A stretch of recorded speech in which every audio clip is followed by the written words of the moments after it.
Pastor Kevin McGill, who we are delighted is joining us.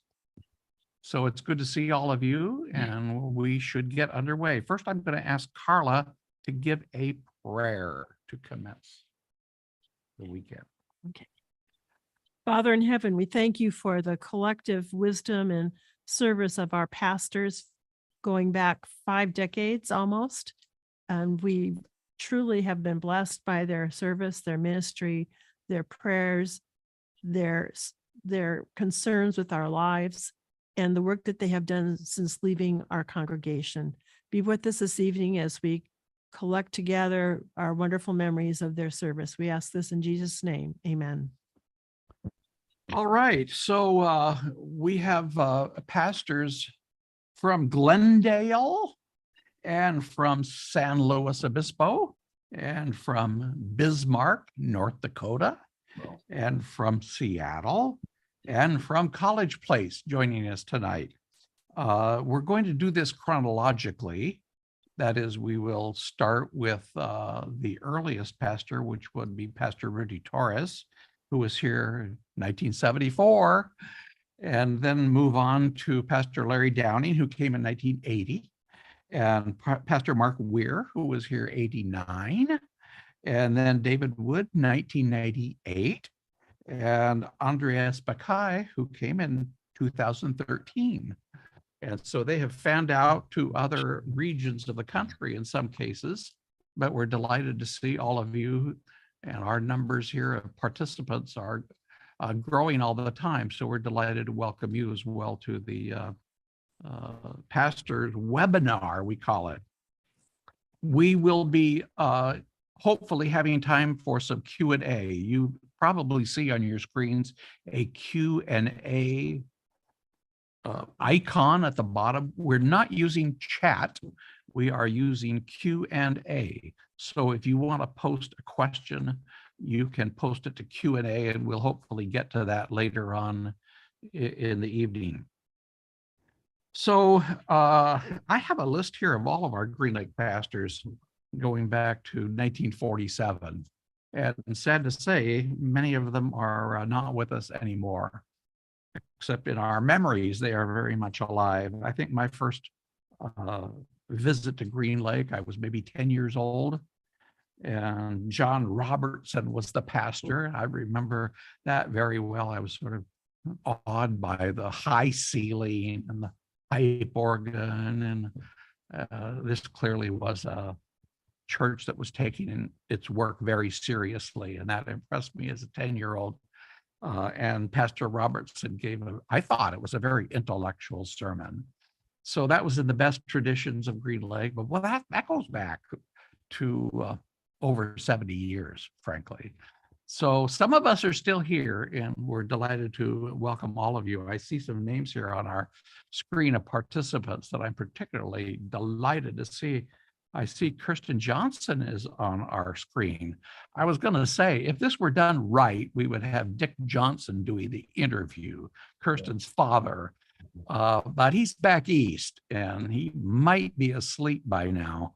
So we're going to carry on, despite the fact that Dick cannot be in the seat where he should be. We're right here in the library where Dick held forth and masterfully taught the class here, the library class, for these many decades. So I want to just say welcome to all of you, but mention that Kirsten is amongst us. And so please give Dick our greetings, our love, and we miss him and we miss you and all the rest of you who are watching on this magical technology that we have today. So we're going to start with, we're going to do individual quickie interviews with our pastors and then move on to a more general discussion. So let's start chronologically with Pastor Rudy, who's in from Glendale. And Pastor Rudy came to Green Lake in 1974, which is the year that my family came back to Seattle. And where was your background, Rudy? I think you are from Albuquerque. And how did you get from Albuquerque to to Green Lake. Can you give us a quick overview of that? He's Oh, muted. Rudy, you are muted, Pastor Rudy. If you could unmute, we can't do that from this end.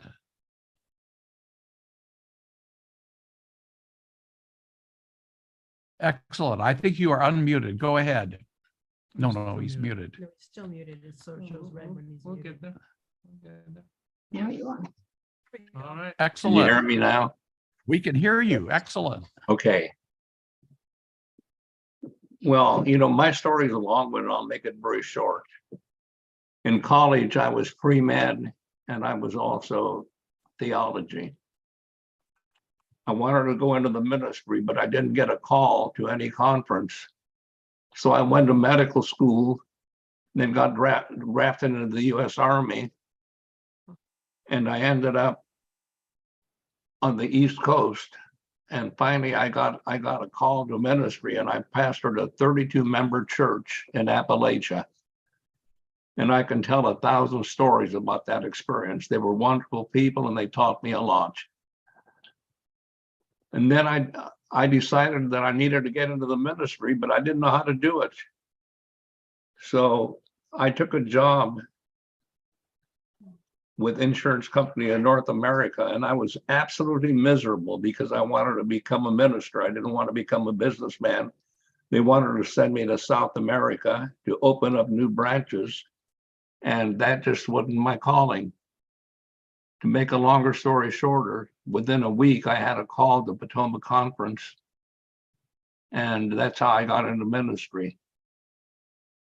Excellent. And how from Potomac did you get to Seattle? What could you just tell us briefly?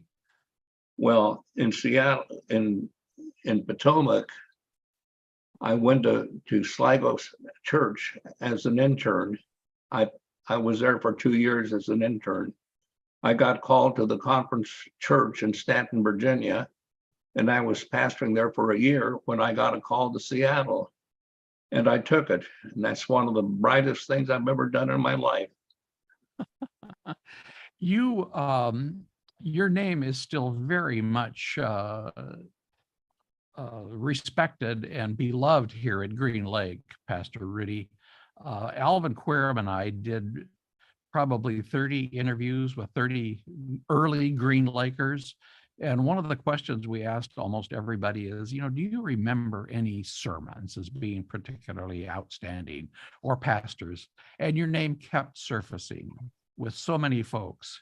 So you have a reputation. And I know you came and gave our 50th anniversary sermon on, that would have been, I guess, 1997, maybe something like that, along in there. So how did you develop these, your preaching abilities? You said from Appalachia to being a young junior pastor at Sligo, and then in Seattle, you had crafted your sermons beautifully, we felt. Well, that was a difficult thing, because when you get out of seminary, you're very left-brained. Everything's intellectual, everything is rational and reasonable and so forth. And I didn't know how to relate this to Green Lake Church, because PhDs, attorneys, educated people, and here I was, a little boy from Magdalena, New Mexico, and I felt overwhelmed. And so I prayed a lot, and I said, how am I going to deal with this? And what came to me was that I should tell stories.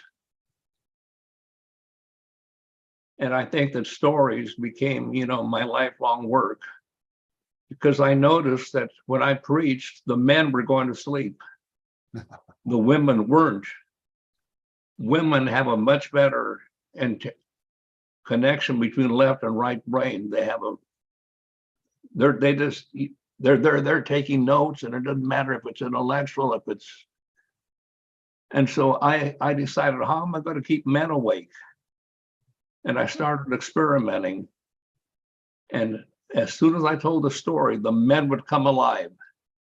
So I said, that has to be what I'm going to do, is I'm going to tell stories. I had a very dear friend of mine who said, you know, he said, tell stories. This was Dr. Arthur Beets. Arthur Beets said, you know, tell stories. But he said, when you tell stories, extrapolate your points out of the story.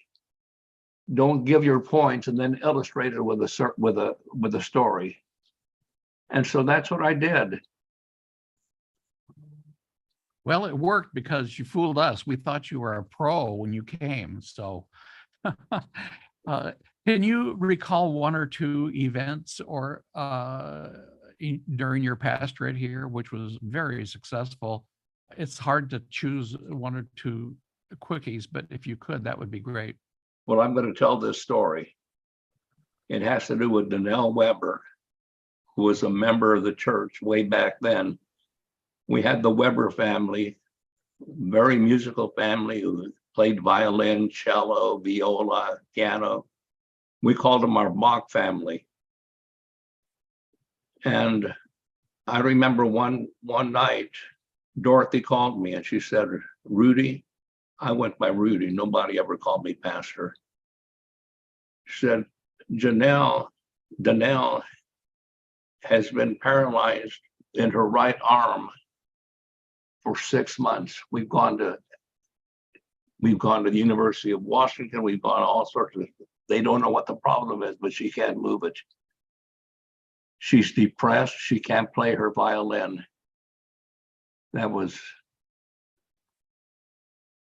She needed to play her violin. And so they said, would you kindly have an anointing service? I said, yes, we can have an anointing service. We set it up for a Friday night.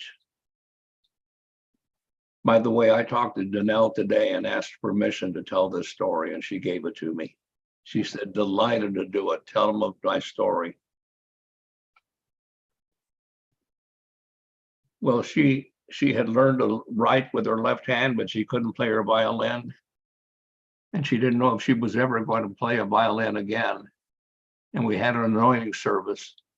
And I go to the Weber family home, and there are like 50 or 75 people in their big living room.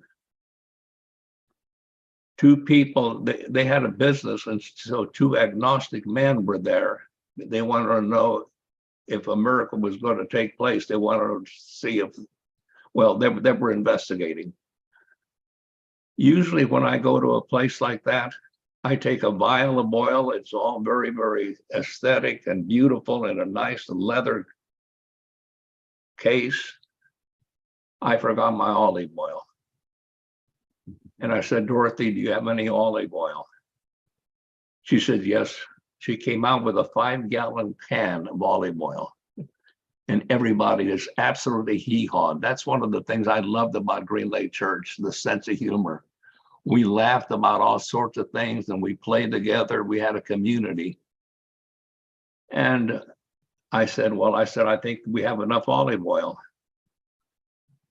I had the anointing service. I went home.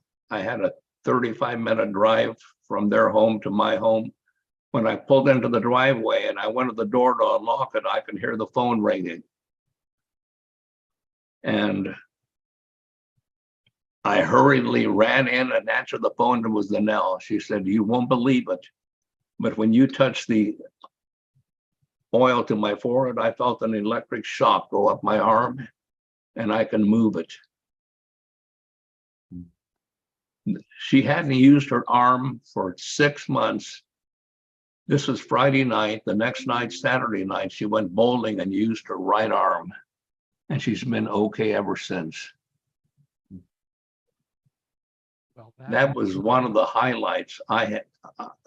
That's one of the highlights of my ministry. And we talked about it today. And she said, please tell everybody hi.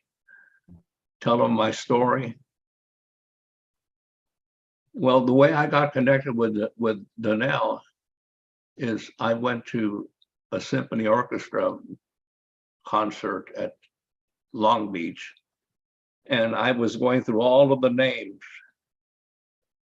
And I saw Danelle Weber. And she's first violinist, Long Beach Symphony Orchestra. There were several first violinists. I remembered Danelle as being blonde and blue-eyed and very fair. So I started looking for blonde, blue-eyed women in the orchestra. And I found 4 or 5 first violinists. And I said, I wonder which one is Danelle. So fortunately, I studied her the whole time. And the more I studied her, the more I realized she looked like her mother, Dorothy. I said, that's Danelle. She played, and she's been playing ever since. I saw her recently, and I said, how's your arm? She gave me a punch. She said, I'm doing fine. I haven't had any problems since. That's one of the stories that I remember, but I have so many other stories. Well, that is the story for the ages. I had not heard that story before, so that's one I don't think any of us is going to forget real soon. So thanks for that. I'm going to move on now. We could just, interview you, Pastor Rudy, the whole evening, but we have Please don't. 4 other pastors that we have to include. Oh, The next 4. one chronologically would be Pastor Larry Downing, who is joining us from San Luis Obispo. And Hi, Larry. Pastor Larry, you came here from Philadelphia, the city of brotherly love. Yes. But you are a West Coast guy. So Correct. what brought you back to Philadelphia and then back to Green Lake? Don Reynolds got me to Pennsylvania. He was president of the Pennsylvania Conference, and I'd known him in Southern Cal, and he called up and said, how'd you like to come to Pennsylvania? And so he invited me to this little town called Carlisle, which when I say the word, you probably don't know it, but if I say that it is the home of the Indian school, a guy named James Thorpe or Jim Thorpe, that's where he went to school. And if you have Maslin carpet, you know about Carlisle. Frank Maslin used to come to our ministerial group, even though he was a carpet maker. But Don invited me to come to Pennsylvania. I had 3 churches, Shermansdale, Carlisle, York Springs. And I was there about 8 years and then was invited to Chestnut Hill, which is a suburb, actually the Beverly Hills of Philadelphia. And we were there for about 1.5 years. And frankly, the president and I did not get along. In fact, that's the only time I've ever been threatened with being fired, was by this guy. And it was about 2 weeks after I was called in and reamed out that Glenn Offnerhauer called from Washington and said, would you be willing to come out and interview with this group called Green Lake? Well, I was not feeling good about PA at that point, and I would have probably gone anywhere. But as it turned out, Green Lake was a phenomenal place to be, and I was very happy to be there. And I took some satisfaction in that 2 weeks later, the president got fired. Well, that's some story. You came with 3 children and your wife, who's a practicing physician. And one of the things you'll always be remembered for here, Pastor Larry, is that you started a children's story during church. This had never been allowed before, but you insisted on it. And it has been with us pretty much ever since. So how did you come about doing that? And what was your take or your model of a children's story? You had your own little twist to that. It wasn't mine. In Carlisle, Pennsylvania, they had a very active ministerial association that I became part of. And I got well acquainted with the Presbyterian. They had 2 Presbyterian churches, and I got acquainted with the pastor of the one. His name was Jim, by most people. Other people called him Mike Ferguson. And I attended, in fact, I preached at their church once or twice, and I saw him in action. And one of the things he did is he had the magic basket, and he would give it to a kid one Sunday, and the next Sunday the kid would bring it back. And the rule was it had to be in able to fit in the basket, which is relatively small, and it could not be alive. And I watched the kids react and the parents react, and I thought, hey, I think I could do that. And I started back in Pennsylvania working that scheme and transferred it to Green Lake. So that's the background. I stole it from some guy. Preachers are good at borrowing, as you know. So you had to think fast and come up with a story instantly based on what was in his basket, right? Yes. I remember once Paul Johnson put a dollar bill in the basket. And you opened up, there's a dollar bill, and you came up with something. I can't remember what it was. I But can't either. anyway, Probably went out and bought a slush or something. but you had a story and you put a spiritual tone to that, even though it was about mammon more than it was about God. But you found a way to bring that in. You also took the administrative aspects of the church very seriously. And was that because your father was a businessman? Your parents were both business people? Or did you just enjoy and knew that was part of the job? Well, I think growing up in business, that certainly had an effect. And I had read quite a few books on business. Peter Drucker is one of my heroes. And I'd watched how churches do not practice what business people preach. And often that's at their loss. So I attempted, in fact, I ended up teaching in the School of Business at La Sierra while I still was pastor. Could you just share a memory or two of some significant or indelible fact that happened while you were here at Green Lake? I know it's hard to choose one or two, but go ahead. It's an accumulative. You mentioned Paul Johnson. Paul Johnson was an irrepressible guy. He was Dr. Paul on the radio. I doubt if you've had any church member that has a weekly radio program, but he did. And he was also very persistent. And he told me, he said, Larry, I'm going to come to this door at the church, and you're going to come out and you're going to get in this car and we're going to go to the gym. And Dick Johnson and Paul and I, many, many days spent in Harry Swetnam's downtown gym, usually at least three times a week. And I never had anybody do that before nor since. My wife has tried, but somewhat unsuccessfully. And I've never forgotten that. And I also remember Don Mayer. You know, Don Mayer, I assume he's still a rather quiet guy. And he's not. God is still a pillar here. Good. And I talked him into being board chairman, which he reluctantly accepted and did well. But one thing about Don, if I went to him and said, Don, what do you think about this room here? It looks like it could stand a little bit of work. It got done. And I had a couple, three people gripe that it didn't go through board. Well, it did go through board. It went through Don Mayer's board and he passed it. I've never had a church member like that before nor since. If you want something done, go to Mayer. Well, I'll tell you, some things don't change in life, and I think that's still very much the case today.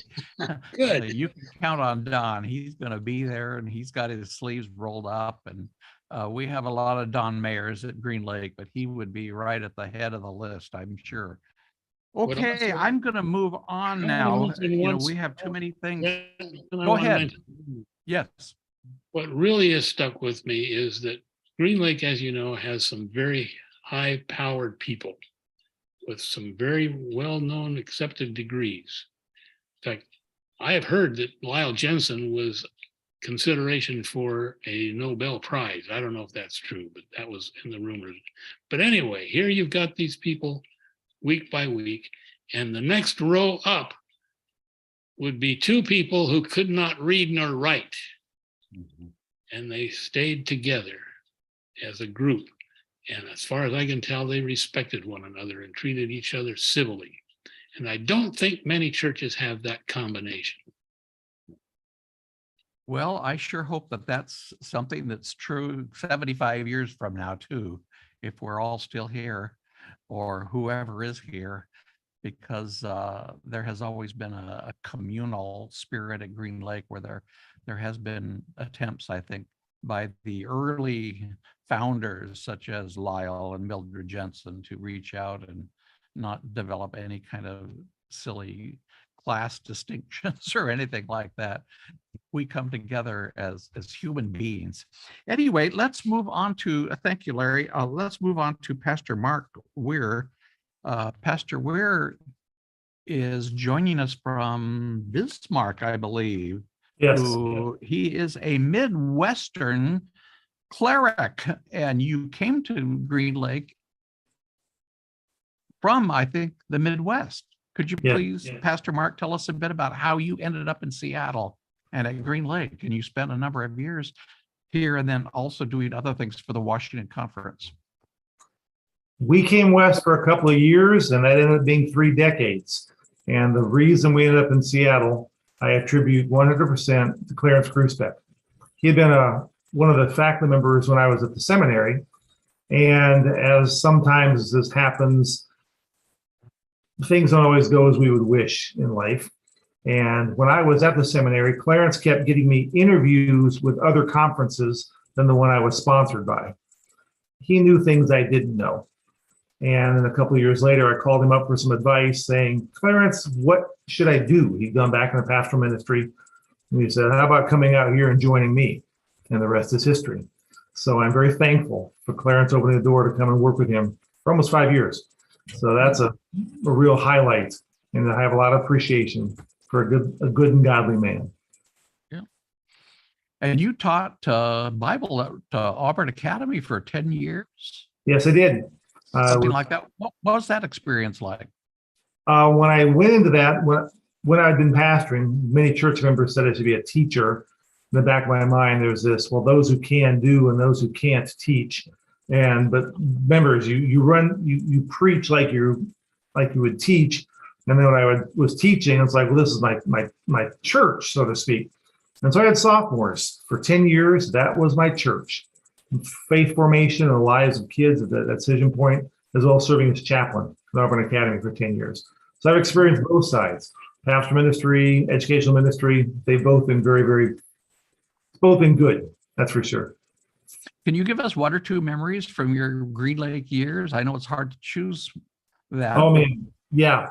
The memories are thick. You know, one of my vices are books. And so when we moved, I had just boxes of books, but no place to put them in. And, Don Mayer's name's been mentioned. Shortly after getting there, part of Sabbath school classroom was turned into a second office, which I was very thankful for. Just, get her done was kind of the way it was. And the meals with Chuck and Carol Keith at their home, starting a 5 constituent Pathfinder club with churches in the area besides Green Lake, just a lot of things. The music, just wonderful memories of wonderful people who are dedicated and conscientious. I have great memories of Green Lake. And you are now the president of the Dakota Conference. So that involves a whole new set of skills. And the Dakotas are a big place. And how do you stay in touch with everybody in North and South Dakota with rather different weather at different seasons of the year? Well, speaking of the weather, I'm actually at home tonight when I wasn't supposed to be. We've had, if you follow the news, kind of snowmageddon for the second time in 2022. About 26 inches have fallen in the last 24 hours. And we're supposed to have a gathering, a regional gathering, which helps keep people tied together. We canceled it due to the ice that was under the snow. So it's pretty dangerous out there right now. But as far as keeping in touch, this is one of the ways. Have a monthly Zoom call with all of our pastors. We're very intentional, our office team, of being out in our churches on a regular basis, and not just those who speak, but our entire office staff. Our goal is to be in every church every year from someone from the office, bring an update, just to stay in touch with people, because people are the heart and soul of any organization. And some of the things in my past have just helped prepare for this moment. And I just have a good number of people that are outstanding that I work with. I'm very fortunate. You must have four-wheel drive on whatever vehicles you have in order to get around up there then. I don't, but they Are you do a gone? good job of clearing things out pretty quickly. So Yeah, are you gone most weekends traveling then and your staff there at the conference office? I am usually in one of our churches every weekend. I'm surprised though that in this role, about a full third to 40% is outside of our conference with union stuff, college stuff, division stuff. So there are lots of places that pull at time. But we have other people in the office. I'm in a church just about every week. My home church, I'm on their missing member list, but they're tolerant, which is nice. Is the technology exist now to Zoom pastors that are out doing that to other remote churches? How has the technology affected your ministries in the Dakotas? As far as local pastors doing that, that has not been something that many have embraced yet. There's a couple pastors I do know that have set that up in other conferences, but it's not been something that's happened here. There's still just a good family feel. It would be beneficial in a lot of respects if that were an option. You're speaking in one church and then could be live streamed to another church. But there's a lot of Zoom options that we do for meetings and stuff. Because when we gather, that's a lot of miles for people to gather, but there's a dedicated, so we do use technology. Okay. Just one comment before we move on to Pastor David Wood. Pastor Grusbeck is still fondly remembered at Green Lake. I think we all had the utmost respect for him. He had a touch that was very unique and a concern. His wife was always there. We miss Pastor Grusbeck, but we certainly do recall the years that he was with us. I can't remember how many, but it was quite a few years. He just was, he was a pastor with a capital P, I guess. And interesting that he's the one who brought you west. So yeah, that's a very interesting factoid.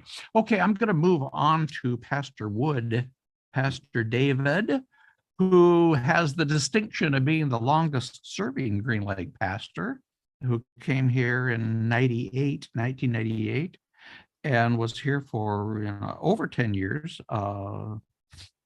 You came as the young adult pastor and served in that role for several years. And that was not an easy job, as I recall. But you were then an applicant to become the senior pastor, and the young adults that you'd been working with were your advocates in a way. So how did that happen? How did your own little group that you were mostly working with some challenges become your advocates? Well, goodness, I'd like to say that I was chivying support from all sides, but no, it didn't work like that. I came to Green Lake and found, as in most churches, there was a niche that was missing, or at least not precisely attended to in the way that churches spend energy on other groups. There's always a youth group in most large churches.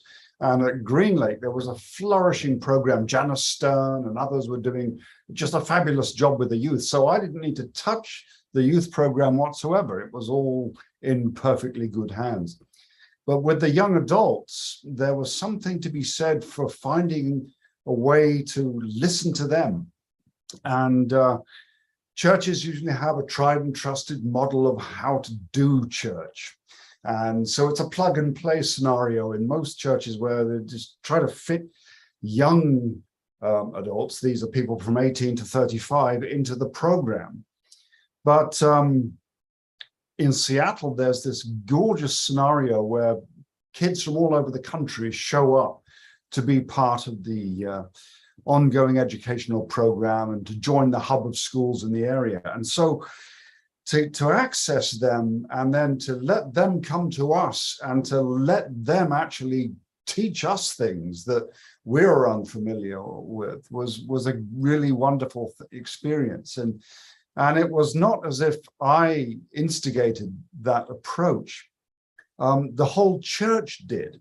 It's a hive mind. Green Lake is this homogeneous, accepting community, a unique experience, I think, in world churches. And I say that because I've observed churches growing up in England, in Scandinavia, where I lived for 5 years, in Australasia, where I also lived for 5 years.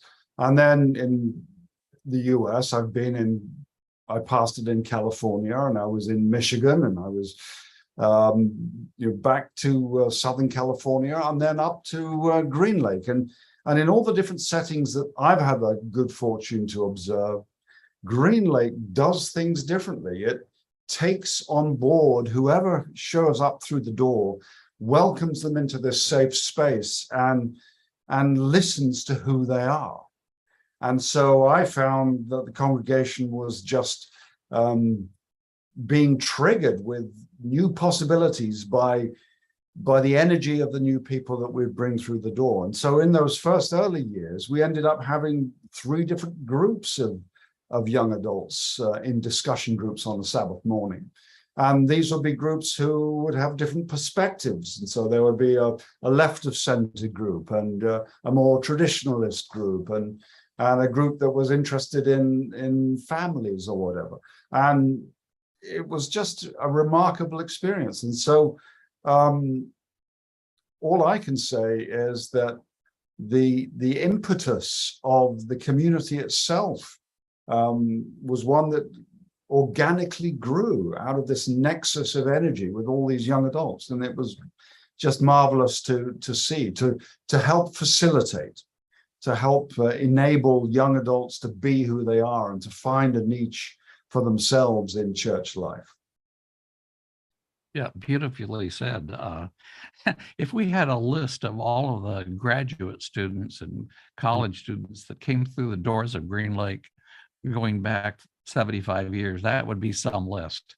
I don't think our history project could even begin to compile that list, but you're quite right. It's an amazing parade of brains. I mean, if you only looked at medical interns at the University of Washington, that itself would be quite the list. Anyway, I do want to mention one thing about your ministry here, Pastor David, and that is that you wrote a memorable column in the newsletter. And those were always much appreciated by a number of us for their erudition and their they were good essays, and I always found them to be inspirational. I would pick up my copy in the mail and immediately turn to that. And I was thinking we should make a little booklet of all of those essays that you wrote. Where did they come from? I guess that's my question. Were they from the Church of England Common Book of Prayer, or you found them somewhere? They were in your brain, I guess. But Well, I found ahead. the congregation. I think the congregation preaches the preacher, as it were.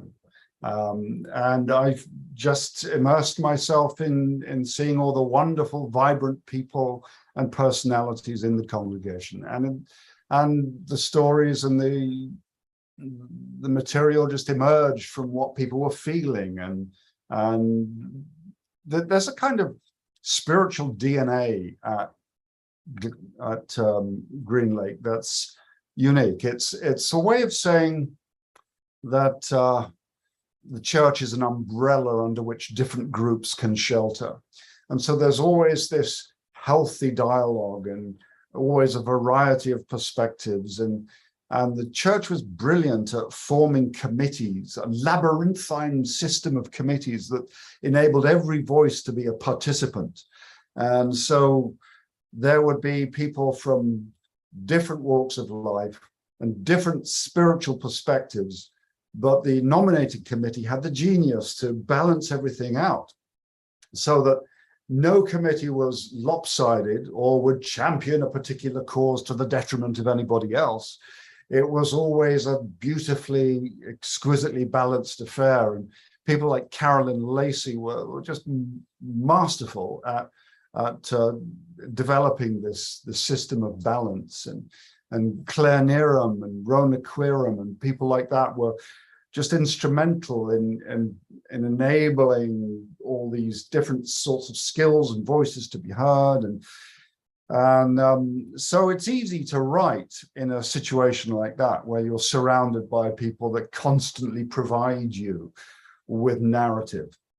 And Green Lake's a narrative that is legion. Every single person there has a rich and individualistic journey that can be shared. And so all I had to do was listen.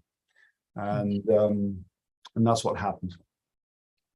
Pardon me for turning to a rather whimsical topic, but something that I wish were more generally appreciated at Green Lake was some of our Saturday evening programs. And we asked at one of the quote socials that Ken Fairchild put together, whether you would present a whatever you wanted to present. And you came in as a Church of England cleric of rather advanced years. And it was so memorable. Many of us afterwards thought this should be on Saturday Night Live, but alas, it wasn't even recorded. It was lost to history. But I wondered where you came up with that one. Of course, you were raised over there in the Queen's terrain. And somehow, do you still have notes from that presentation? Where did that come from? Quite honestly, I'd almost forgotten about it entirely until you brought that up.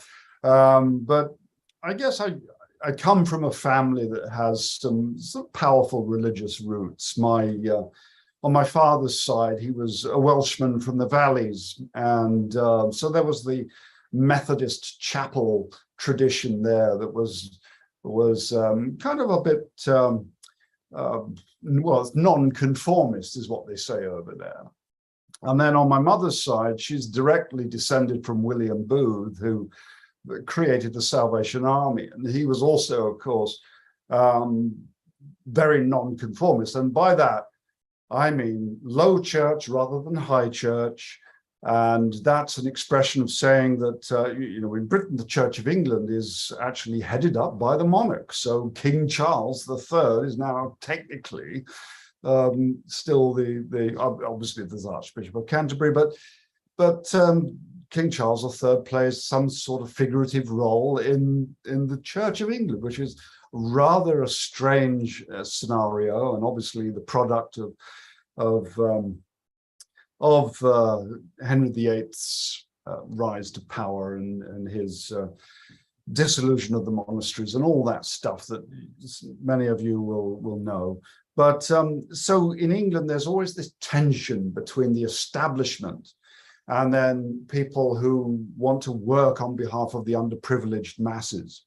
And so in that mix, there's all sorts of different characters that are larger than life. And in Britain, there's a long tradition of laughing and satirizing figures of fun who are in the clergy, but are also loved as well. They're people that have figured largely in British life through the years. All the novelists have referred to them in various ways. There's always curates running around.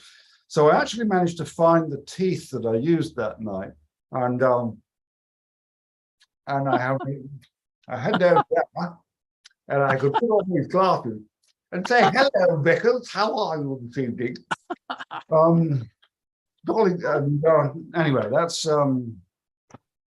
that's all sort of a tongue-in-cheek reference to the way in which clergymen are part of the fabric of British life. So you are now working in the property management business with the Mayer family, and you did describe them as having a kind of ministry in this business, and that you're honored to be participating in that ministry. Would you care to take that metaphor just a step or two further? And, how can business become a ministry, I guess, is the general question. But what made you think of that, mayors as ministers of? Well, all you have to do is take a look at what Shirley Mayer does and what Don Mayer does in the congregation. And that's been mentioned already. I mean, these people are just unbelievable dynamos of energy, and Kurt and Jennifer have also been deeply involved through the years as well, and Kim as well. I mean, the Mayer family has put in a lot of investment into church life, and what they do is take that organic way of doing church, which is extremely personable, into their actual business. And so they have some properties, and I help them look after those properties. And we have all sorts of families that are living under the mayor's care. And what happens quite a bit is that they come and talk and share with us what they feel about life, and they share their problems, and Shirley listens and Don listens, and in ways that a property manager never would. Most properties are run these days by corporate entities, and the last thing you're going to get out of them is a listening ear. But what Don and Shirley do in the congregation is duplicated in the way they carry out their everyday life amongst their tenants. And so I contribute to that pattern. I have my office door open. This background here is the office that I function from. And quite often I get people coming in and telling me the sorts of things that I would listen to as a pastor. So that's a very fascinating and interesting experience. And so the Mayer family keep their prices below market. They care for their residents, and there have been people living with the Mayers for over 30 years. And it's like Hotel California. You just can't leave, So, and they enjoy being here, and we're always full. We always the mayors are very generous. They give out gift cards at Christmas to everybody, and the people who are tenants of the mayors feel safe to come and talk about their life problems and their challenges, and we listen, and we get a tremendous level of loyalty from them. And people generally only ever leave because they're buying a house or moving out of state. Otherwise, it's good fun here. That's fascinating. Sounds like we should do a business school case study around that model of management and teach it in either strategy or in ethics, whichever, maybe both places. We're going to move to Pastor Andreas, who is joining us from College Place. Pastor Andreas was at Green Lake from 2013 to 2015. And another of our pastors who has a bit of a high church accent because he received a British education, I believe. So Pastor Andreas, you are now in College Place, and we want to get to that, but I'd like to know more about your sort of academic background. Is it true that you were a business major in college? And where was that? Yeah, you've just listened to David Wood, so you are much better acquainted with a high church accent from David than you would be from me. But I moved to England at the age of 7. My late father was a student at Newbold College in theology. And when I went to university, I did a law and business degree, thinking I was going to be a lawyer. But after suffering through some, constitution torts and criminal law courses, decided that this was not the path I was going to pursue with my life, and eventually ended up at Andrews University at the seminary, where I trained to become a minister. Can you tell us how you got to Green Lake and one or two things about that you remember about us here in Seattle Yeah. before we go on to your current career distinctions? You know, when I left the seminary, I think I heard from, I think Rudy said that when he was in seminary, he didn't have a call, in the sense that he did not have a job he was going to go to. And that was similar to me. I was an international student, and the seminary was not too keen on picking up international students. Lots of rigmarole to do with visas and additional sponsorships. So when I graduated with my wife, we both graduated with our Masters of Divinity degree. We took a course to Auburn Academy as task force workers and got in our 99 Corolla and drove across the country. Incidentally, David, you would know this, driving from Michigan to Seattle. If you did that in Europe, you'd go from London to Moscow, but in America, it's just a trip across the country. But we did that trip, ended up in Auburn Academy for the start of the 2012 school year. And about 6 months into my time here, ended up at Green Lake as an associate youth pastor after speaking with the conference. And I guess we did a good enough job to be welcome on to stay at Green Lake for another year and a half after we had done this as task force workers. And it was a really wonderful time, lots and lots of good memories. You mentioned the socials that Ken put together. And of course, I think we all remember his leisure suits that he would sort of swan into the fellowship hall with and have everyone in stitches.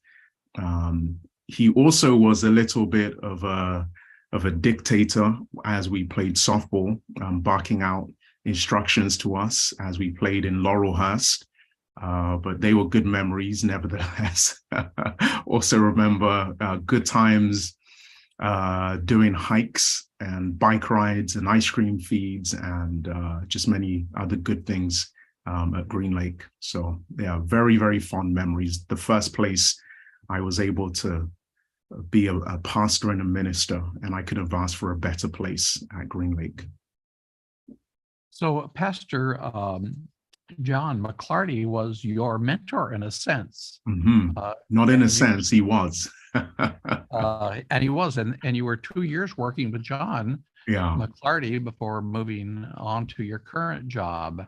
Or no, you went then to Volunteer Park and worked with university students. Just a word or two about that chapter in your life. Yeah, so my time with John was wonderful.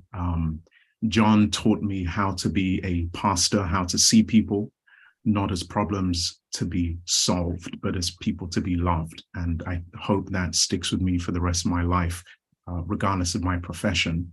I started campus ministry at UW, which is something that I'm sure has been on and off in official and unofficial capacities at Green Lake for many years, but I took that charge up about a year into my time there and continued that when I moved a few miles south of Green Lake to Volunteer Park Church in Capitol Hill. And we had the privilege of working with a group of young adults, some who I had known in my capacity at Auburn Academy, who were now students going to the University of Washington, who became leaders in the church, and also disenfranchised young people who had gone to Walla Walla University, who had ended up in Seattle. And in 2015, most of you will recall this was when Seattle was going through just a huge increase. There were thousands of people moving into the city for tech jobs. The market was just gargantuan, and there were lots of people moving into the city, including young adults and students. And so we were able to gather their energy and vision together to do some really interesting and worthwhile things at Volunteer Park. And you have been the senior pastor now of the Walla Walla University Church for what, 2 or 3 years now, or am I whatever it's been? And that is a challenge. And yet, from what we hear, you are just succeeding spectacularly in that job. Tell us a bit about that. Is obviously scaling up from Volunteer Park and from Green Lake, for that matter, to a 2,000 students and a community of retirees, a very complex group of people. How are you finding that? And we hear great things about your ministry there. When I went to Walla Walla University, I had just been ordained, I think 6 weeks before, when I was asked to put my name forward for the search committee, and I thought it was a joke and said no. Then they came back and asked me to reconsider, and I spoke with John McClarty and a couple of others, and with a lot of trepidation put my name forward and ended up there. I remember a month or so before I went to Walla Walla University, bumping into a church member at the university church in very strange circumstances. We just come from a hearing downtown for one of their relatives. And they introduced me to him and said, he's going to be the new pastor at the university church. And I'll never forget, he looked and he goes, you? And I said, yeah, I'm just as surprised as you are, trust me. But we ended up there in 2019. And it's been a learning experience. There's just lots of good people that I've been able to meet, lots of good mentors who were there. I always tell people that my 2 years at Green Lake, unbeknownst to me, was excellent preparation for the university church, going into a place of, just good people with letters, people who think deeply about issues. And that was Green Lake. I remember being in the library class and sitting in on conversations when I first came there, being grilled as part of my sort of induction into the community.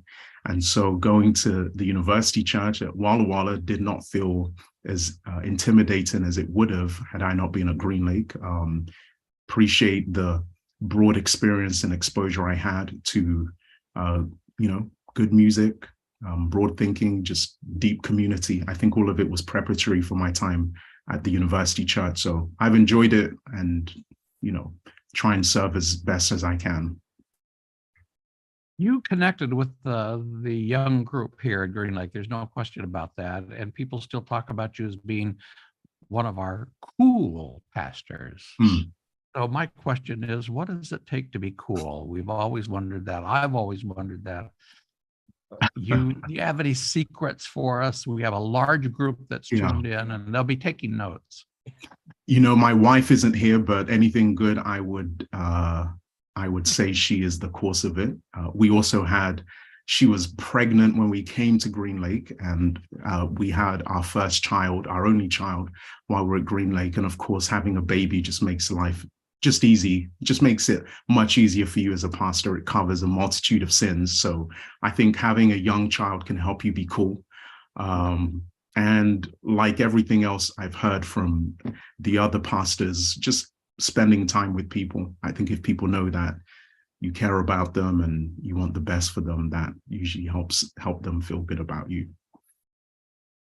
Very good. Well, we're going to transition now. How are we doing for time?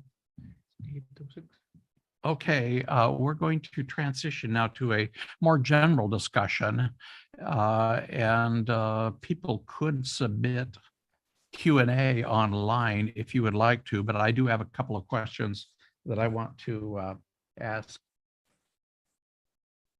Oh, yeah, nice to hear back on the Q&A from Kirsten Johnson. And she's going to pass on all of our love and greetings to her father. And Kirsten, wonderful to have you aboard this evening.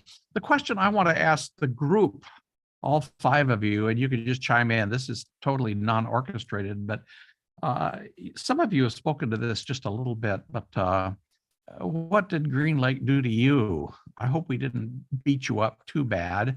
Some pastors have been very intimidated by Green Lake and have told us that, or I hope not insulted, but how does the Green Lake community contribute or disable you for the rest of your lives. Are there any comments that anyone would like to make about that? One thing, if I can weigh in on this, as a young pastor, when I got there, I can relate to Andreas. I just had a 1-year-old and 2 more kids born when we were there. But everything about Green Lake, there was this striving for excellence. If we're going to do it, we're going to do it well. Even the leisure suit was worn well, whatever it's being done. And that's just something, if we're going to do it, we should do our best. We're honoring God by that striving for excellence. I appreciated that. You know, I'm really glad that you mentioned that, because that's been something that I think Alvin Quirham has taught all of us by stressing that over the years. You know, whatever we're going to do, we should really strive for excellence and raise the bar a bit and do it right, rather than just a multiplicity of flailing about. Let's figure out what it is we're going to do and then try to do it best. So I give Alvin credit for keeping our eye on the ball on that one. Others?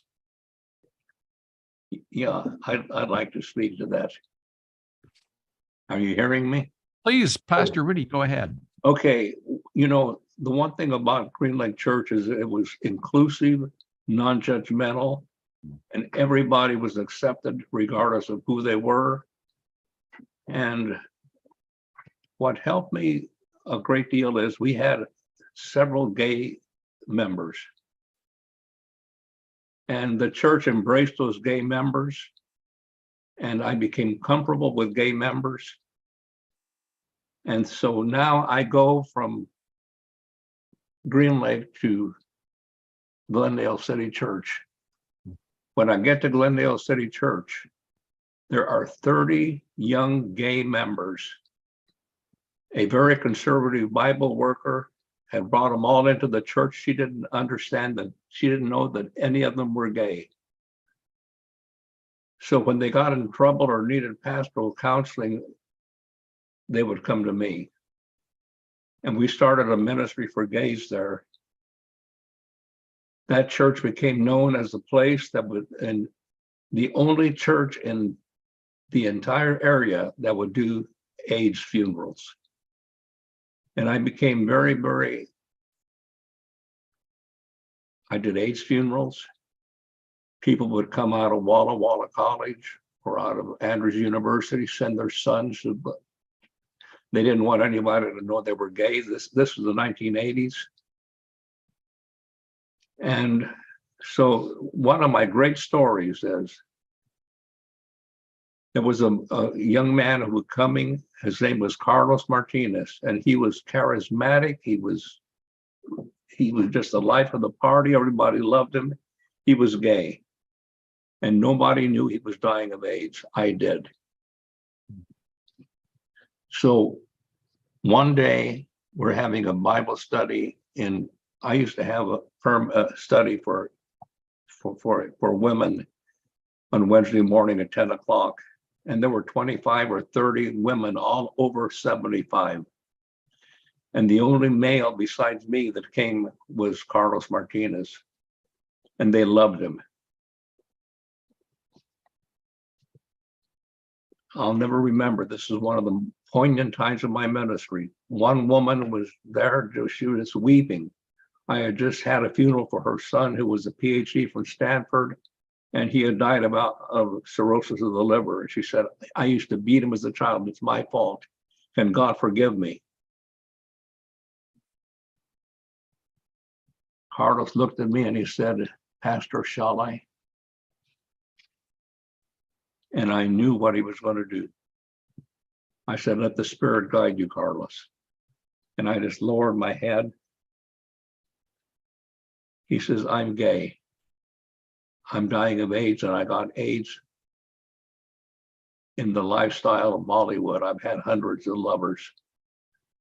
God's forgiven me, and he can forgive you. These are Green Lake women. You know, these are our church members, and I didn't know what was going to happen. In 1985, we didn't know how you got AIDS. One woman went and hugged him, said, you're my brother. I looked up and there were 30 women there ready to hug him.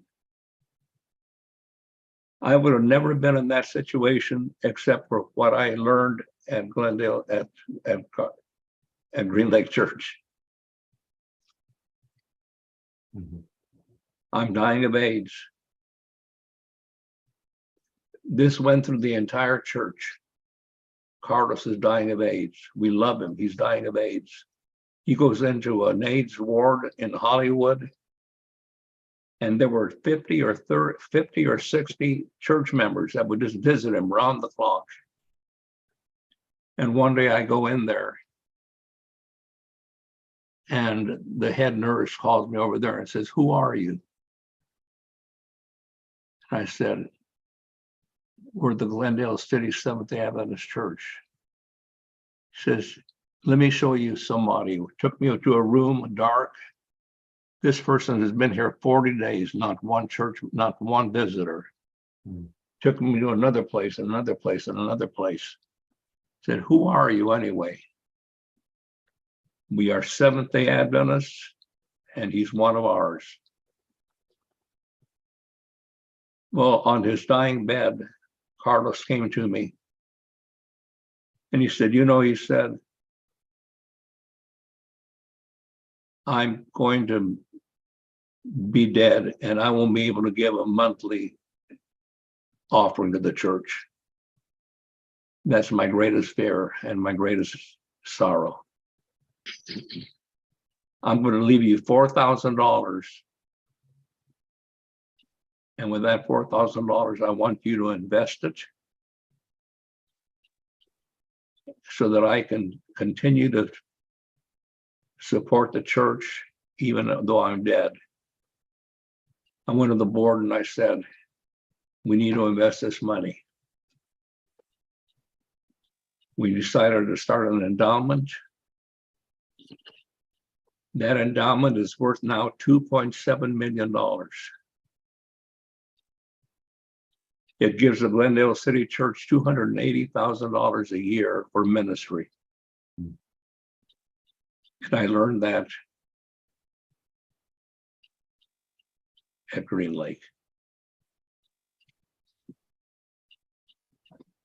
I'd like to That's comment great on, stories. Please, Pastor Downing and Pastor Larry, and then Pastor David. We're a bunch of clergy who've been around a while. We've crossed a few bridges and we've watched some of those bridges collapse. And right now, if I'm hearing correctly, there has been some significant dropping out of younger people. And Rudy, what you're talking about, until we can give answers that are practical and meaningful to questions like you have implicitly asked, that leaving the ship will continue. And I don't know if the denomination hierarchy has the courage or the foresight or the wisdom to give practical answers to the issues that you just raised. And this is only one of many. But the young people look at what the church has done and they say, "To hell with that, we're out of here." And this motto that Ted Wilson has come, "I will go." Yeah, I will go. I'm gone, man. I don't know if he realizes that I've heard young people and even older people say that. I don't know if he understands what the response of people have been to that motto. But anyway, until the church is ready to give some response that is meaningful and reasonable and defensible to things such as the gay question, such as the age of the earth, such as science that is building up now an immense stockpile of things that will not jive with what the Adventists have traditionally, what we've said. And if we can thump on that drum, you can expect to have a lot of farewells. Pastor David.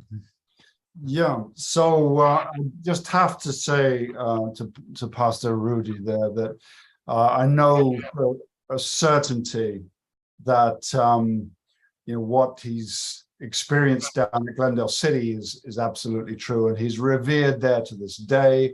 I had the good fortune to be also a pastor there as an associate to Mitchell Henson, and the ministry that you inaugurated for the gay community is thriving to this day. And Mitch Henson sustained it, and the current pastoral team down there is sustaining it. So, Rudy, what you did has had a lasting impact for many decades.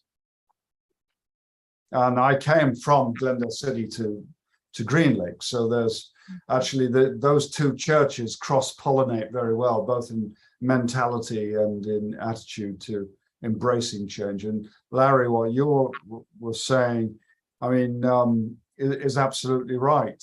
I couldn't agree more that young adults have to be listened to, and we have to become a church of present truth, which is about an evolving, ever growing, ever burgeoning message that is applicable to the times in which we live. Agreed. Any other comments?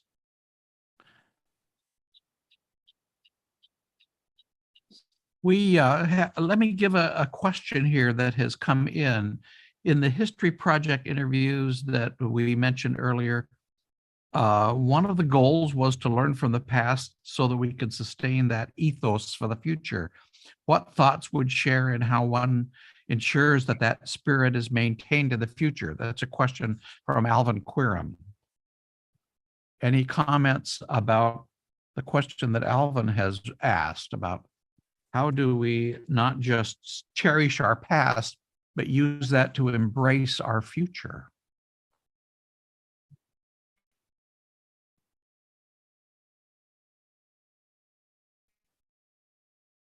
I think the response that Rudy gave about the embrace and welcoming nature of Green Lake would be of value. That would be important as Green Lake looks to the future.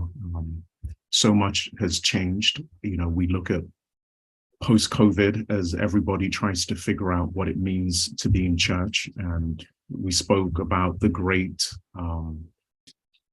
what was the word that was happening? One of you will help me pick this word. Not the great exodus, but the great, but I'm thinking of the great renegotiation as people negotiate what it means to be in church and in communities of faith. I think Green Lake has always been a place that is both on the margins and on the edges and asks questions that perhaps most churches wouldn't dare to ask.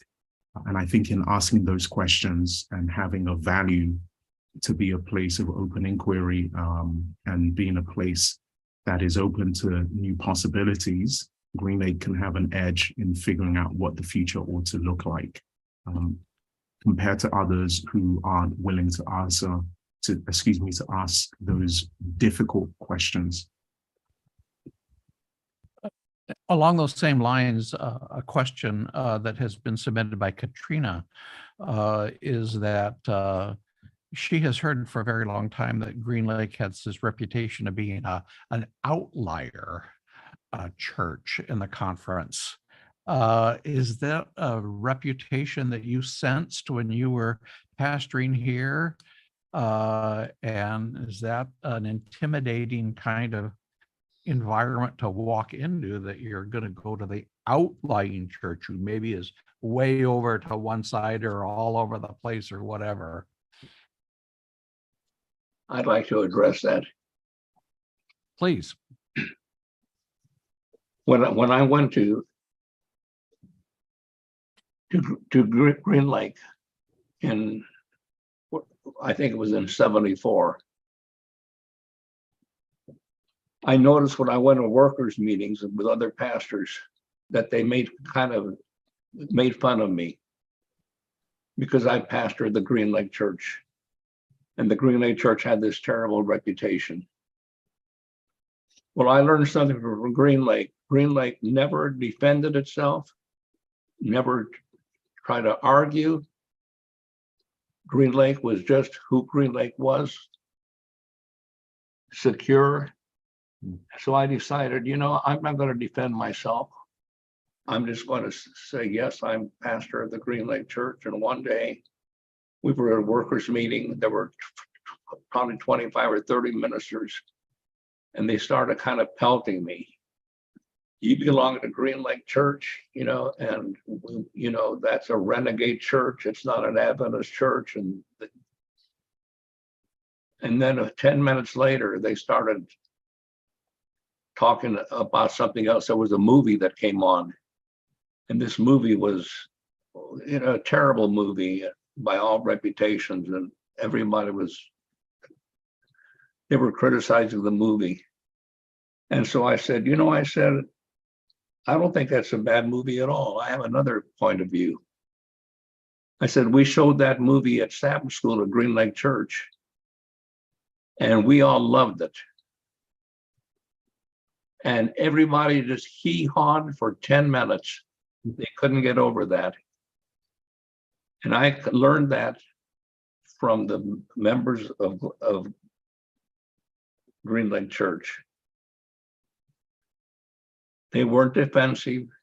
They didn't defend themselves. They were secure in who they were. And they didn't. And after that, I was part of the gang. Nobody said anything about Green Lake Church, and I was able to talk about some of the wonderful things that were going on, because Green Lake was a very spiritual, it still is, it's a spiritual congregation. It's inclusive. It accepts people. And I love Green Lake Church. It taught me a lot. It has served me well throughout my life. I'm going to inject something here, just a little commercial for our Sabbath School class tomorrow morning, which will be online at 9 o'clock. This is such a rich discussion, and there are a lot of people on have submitted questions here, several. And join us in the morning if you can. We're not going to quite wrap this up yet, but if you want to make comments and you want to give examples, then please, you can go to the I think the church website has the Sabbath School information, or the email blasts that go out. Certainly have the bulletin for tomorrow would have that information in it, perhaps. Anyway, we have a Sabbath School class here called the library class that has a reputation. And I know that pastors over the years have taken a lot of abuse for our library class. I don't know if you want to tell any stories or not, but I know it comes back to me that you've got crazy people. Why do you allow these things to be said in your class anyway? And, it goes back to the way the class was set up 50 years ago. Some of us were here during those very formative years where, yes, we do have a lot of MDs and we've got a few other degrees of this or that or the other. And we're used to debates, and we're used to, different strong opinions about this and that. As long as we don't try to proselytize each other, it works, basically. But as you look ahead, the Pork Conference has their job to do too, and they've got all these people out there. Look at it from their standpoint. Maybe I should bring in Pastor Mark on this one. But when you've got this enormous diversity as we have in America, we have people who are way out on the right and way out on the left, and yet they have to, get together. You can't knock their heads together, but they have to come up with some legislation, and they get elected by their people. It's not a silly analogy, but is there a path forward for the people that are extra conservative and they just are fundamentalist at their core? How do we make them feel loved, and they don't just all go marching out the door? That's not Christianity either, is it? What can we learn from Jesus or from whoever about how to? It's a management problem, I guess. Maybe you business people have No. idea. about that. It's a management problem, but it's also a heart problem because I can't imagine what the conversations that happened while the disciples were wandering around Palestine. There's only about 60 to 65 days recorded in the New Testament, but Jesus was with them for years. So what were they doing and talking? Because in that same circle, you've got Simon the Zealot, whose idea of a good day is killing Romans, everybody associated with them. Now, that's not your normal way of considering faithfulness or devotion to God. Then you've got Matthew, who abandoned all of his heritage to work for that hated, oppressing power, raising money to fleece his own people in the process. These are extreme ends of the spectrum, but yet somehow common commitment to mission was more important. And as I look over the landscape, there was a phrase that I had never heard until I moved into serving as ministerial director in Upper Columbia, north of 90. I had no idea what that meant. I quickly found out. Because north of Interstate 90 in the Upper Columbia Conference are all kinds of unique entities. And they are pretty exclusive. I'm not going to name names, but if you've served in that area, you understand some of the challenges. And what we're doing as a church is talking to our own, not talking to one another. And the more we do that, we're becoming just like politics. It's not that somebody has a good idea. Are they on the right side of the aisle? And if they're not on my side of the aisle, then they couldn't have a good idea. One of the things we've got to get past is that realization that just because I view things from a certain perspective, I'm seeing it from a way that's where I sit. And even right now, we're on a Zoom meeting looking at a screen, but each one of us is seeing things differently just based on where we're at, not a life experience, but the physical location where we're at. If I ever begin to discount someone else's perspective because it's different than mine, we have ceased being able to find a solution that's going to ever bring us together.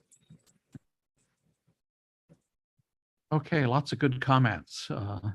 I see we have been 90 minutes into this event, but let's have a couple of other wrap-up comments. Pastor Larry, do you have one? Please. What you just said, Mark, you mentioned Zoom. I don't believe that you will ever be the same post-Zoom. This is an example. We can talk to people anywhere in the world. And what is happening is many people aren't going to church to assemble with other believers. Why go down the street when I can sit in my living room and drink my coffee and respond on Zoom? San Luis Obispo, we have people coming into our, we call it Heart, Soul, and Mind class, HSM, on Zoom from literally all over the world. The Midwest, the Mideast, anybody can come in. Well, every person that's in that group is not in some local church. And that is going to have some effect down the street. I don't know exactly what it is, but I don't see people giving a lot of thought to that. But I think it's time we do. And people, I've heard administrators say, well, our offerings are up. They're doing pretty good. Our tithe is doing well. Yes, but look down 2 generations of the kids who didn't go to church because they could go on Zoom and they didn't have what we as mature adults have. That's part of our DNA. I don't know that it's going to be part of our grandkids' DNA. And I think that's where push comes to rub. And I'm not sure we're ready for that. Other comments? I think we have a wall. Oh, go ahead, Pastor David. Yeah, I would say that Green Lake has the capacity to withstand trends because it's not influenced by the kind of trends that force other evangelical communities to take drastic steps. For example, we don't burn books, we don't demonize whatever socio-political group happens to be the target of the day. We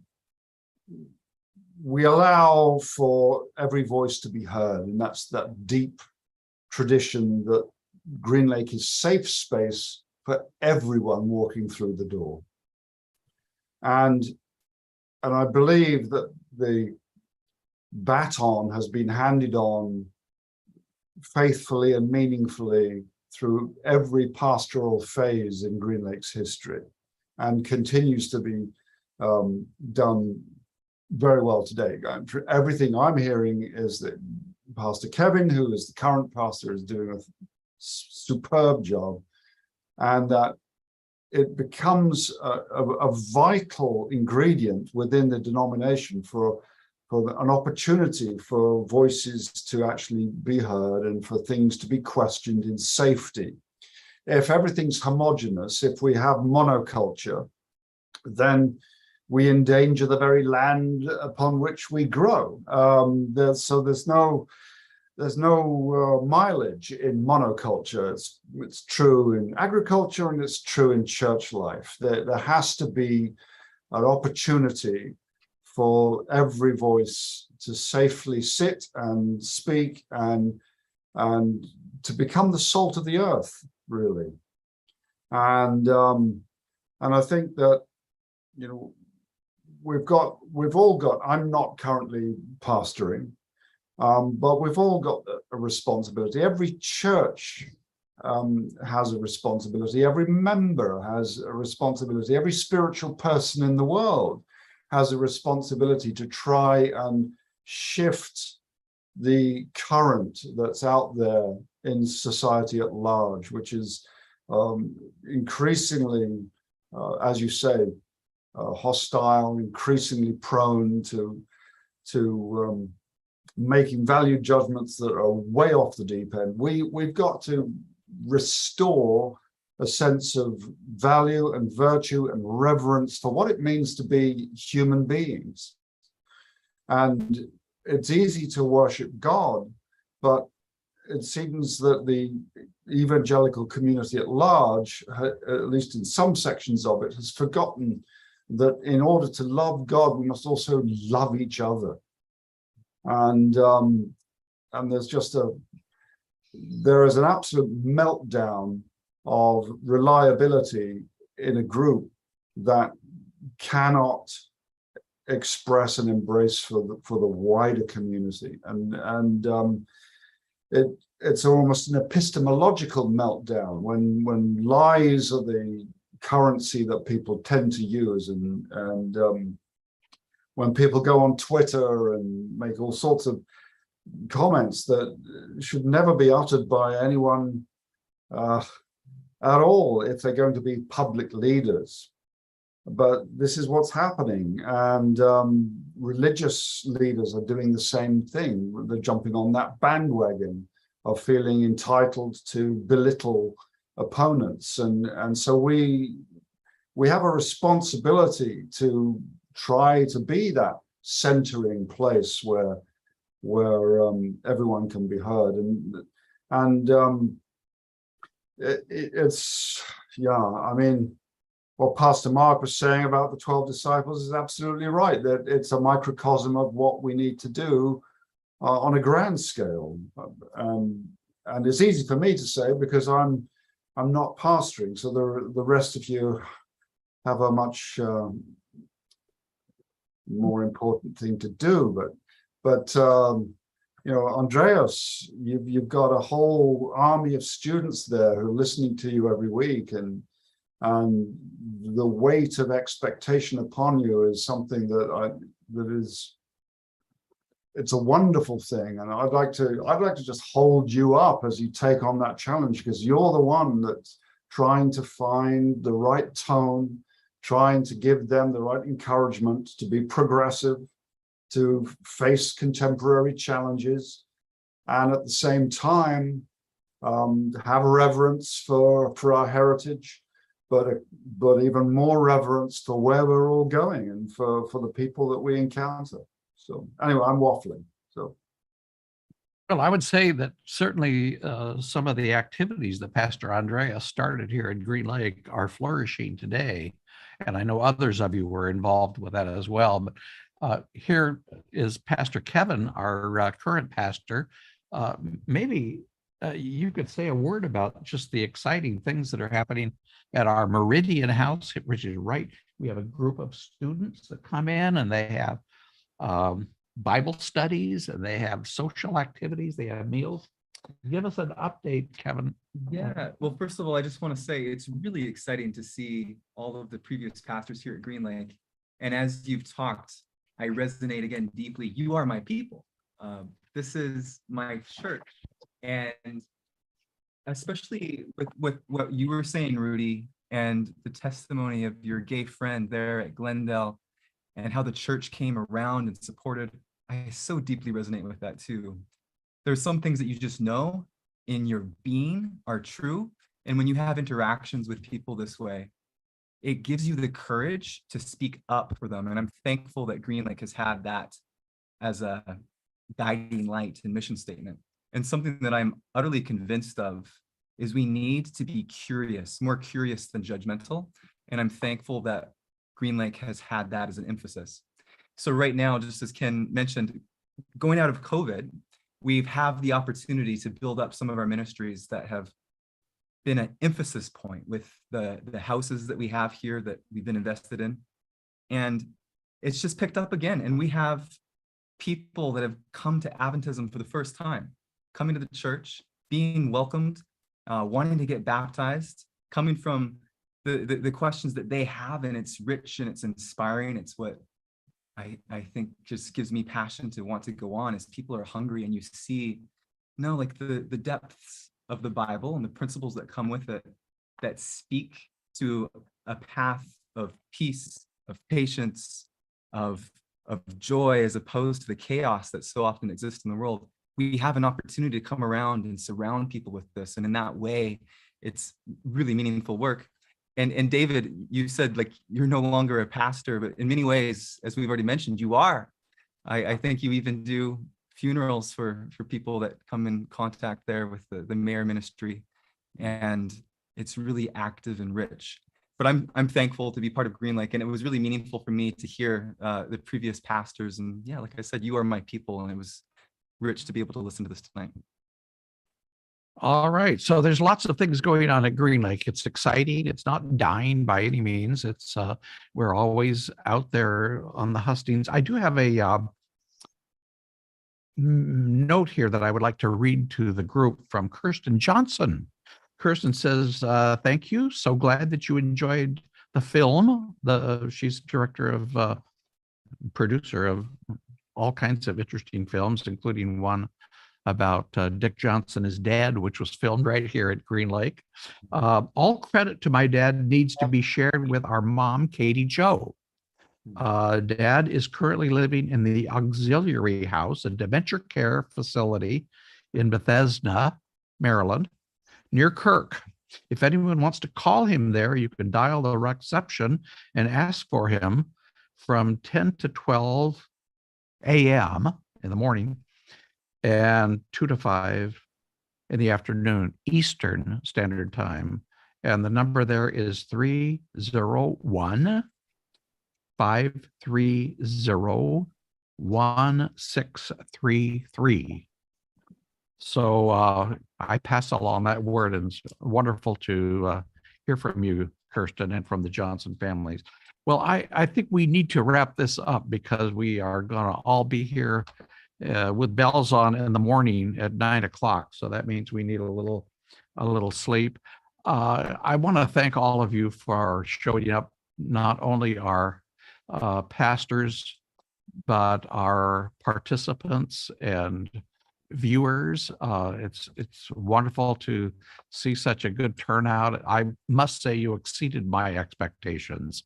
I was hoping for double digits, and turns out we're some multiple of what I thought we would probably have. So you guys are still a draw, I can tell you that. So you're all looking great, and we're so grateful that you could be with us for this weekend. And I don't know, is there any other announcements we need to make, or shall we have a closing prayer? Any other announcements? Okay, so we start with our Sabbath school class again at 10 o'clock, at 9 o'clock a.m. in the morning. Pastor Kevin, could I ask you to say a closing prayer for us? Yeah, absolutely. And one update that I forgot to give in my announcement, we also have a fantastic associate pastor, Pastor Raven. She just came from Walla Walla, and she is driving the youth collegiate ministry. And we have plans now to have something every single week. And she's also planning a Thanksgiving dinner for that group as well. So she's been really active, engaged, and she's been great to work with, and thankful for a long time. In fact, maybe even on the pioneering aspect of it, Green Lake has endorsed and uplifted ladies, and I think it's a great place for Raven. We're thankful to have her. So with that, let's have a prayer. And so good to see all of you pastors here too. It was really good to listen in on this. Let's pray together. Dear God in heaven, as we celebrate the history of the Green Lake Seventh-day Adventist Church, I'm thankful for each pastor here that's played a part in this community. We're thankful for all of the members that have invested their time and energy and prayers on behalf of this community.